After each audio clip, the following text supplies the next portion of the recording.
This is a very interesting article that D. Lee, a CFP Harvard financial educator, read on a New York radio station. For those of you who didn't hear it, this is very profound. This is a heavy piece, and a Caucasian wrote it in reference to African Americans. I asked the question, my brothers and sisters, is there any validity in her statements? This is what she read. They are still our slaves.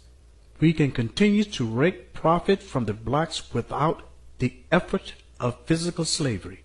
Look at the current method on containment that they use on themselves. Ignorance, greed, and selfishness. Their ignorance is the primary weapon of containment.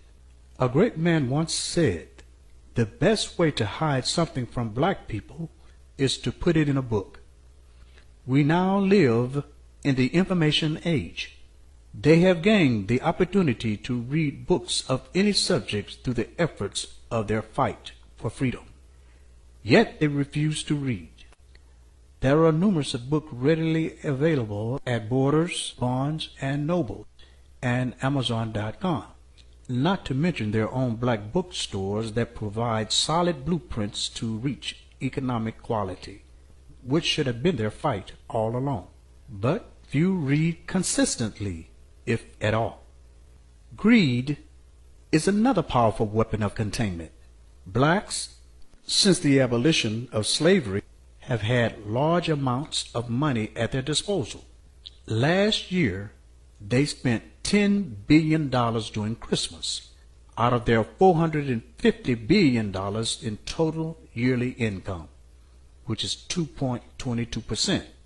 Any of us can use them as our target market for any business venture we can dream up, no matter how outlandish they will buy into it, being primarily a consumer people.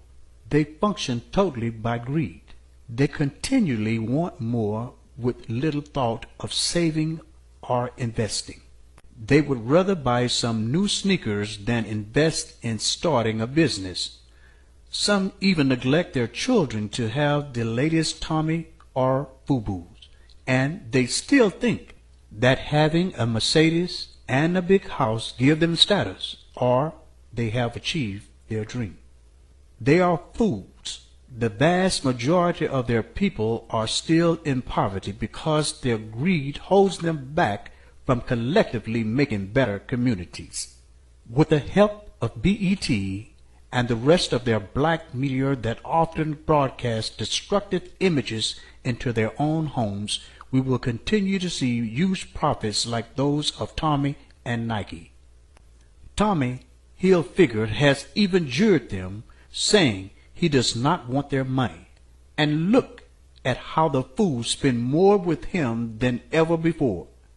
They'll continue to show off to each other while we build solid communities with the profit from our business that we market to them. Selfishness, ingranted in their minds through slavery, is one of the major ways we can continue to contain them. One of their own, Du Bois, said that there was an innate division in their culture, a talent tent, he calls it. He was correct in his deduction that there are segments in their culture that have achieved some form of success. However, the segment missed the fullness of his work. They didn't read that the talent tenth was then responsible to aid the non-talent 90% in achieving a better life. Instead, the segment has created another class, a bumpy class that looks down on their people or aid them in a condescending manner. They will never achieve what we have. Their selfishness does not allow them to be able to work together or any project of endeavor of substance.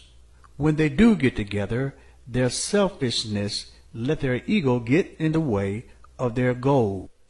Their so-called help organizations seem to only want to promote their names without making any real change in their community.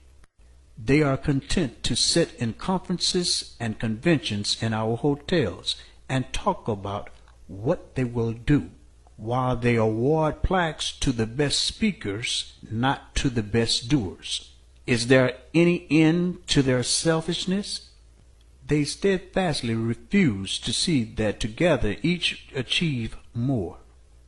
They do not understand that they are no better than each other because of what they own. As a matter of fact, most of those buppies are about 1 to 2 paychecks away from poverty, all of which is under the control of our pens in our offices and our rooms.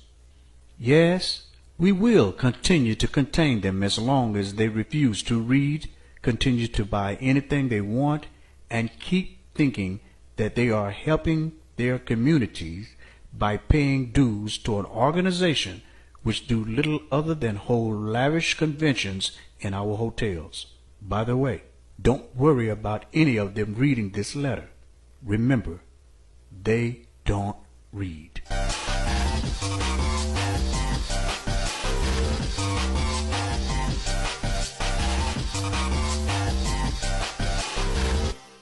This is VoiceBox.